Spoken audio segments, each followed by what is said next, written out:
মিষ্টির মতো। দেখুন কত সুন্দর একটা কালার এসেছে। এটা কিন্তু পড়ে যায়নি, এটা কিন্তু কালারের জন্য এরকম দেখা যাচ্ছে। খুবই সুন্দর একটা কালার এসেছে।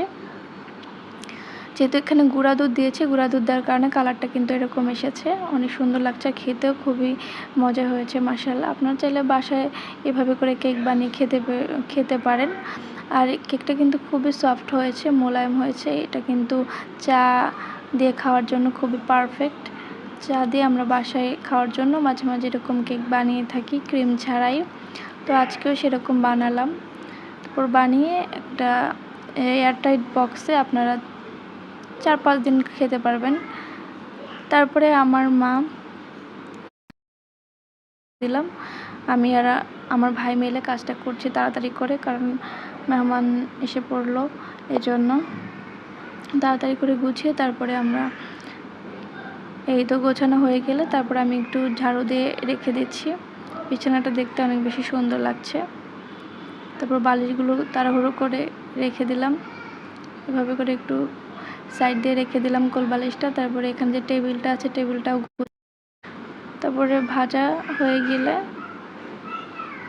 তারপর আরেকটা চুলায় উনি এভাবে করে মাংসগুলো ভেজে নিচ্ছেন। তারপর পোলাওটা ভাজা হয়ে গেলে এখানে গরম পানি দিয়ে দিচ্ছে। তারপর রোস্টের জন্য এখানে মশলাগুলো দিয়ে দিলেন, কাঁচামরিচ দিয়ে দিলেন কয়েক টুকরো, দিয়ে তারপর ভালোভাবে কষিয়ে নিচ্ছেন।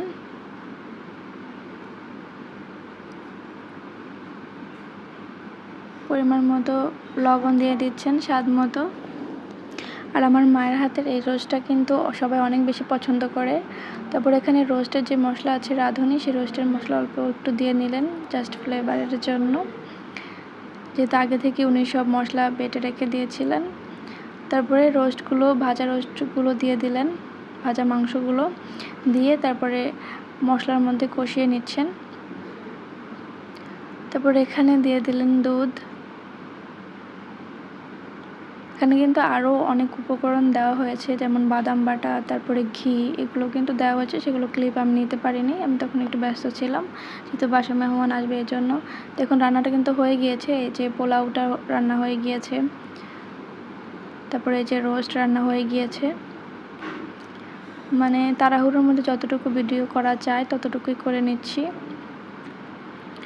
তারপর আমার মা এগুলোকে সার্ভ করে নিচ্ছেন একটা একটা করে। এই রোস্টটা কিন্তু খেতে এত বেশি মজা হয়েছে যেটা বলার বাইরে। আর আমার মায়ের হাতের রোস্টটা আমার এত বেশি পছন্দ, কি বলবো। তারপর কি করব, সবাই তারপর তাড়াতাড়ি খাওয়া শুরু করে দিলাম।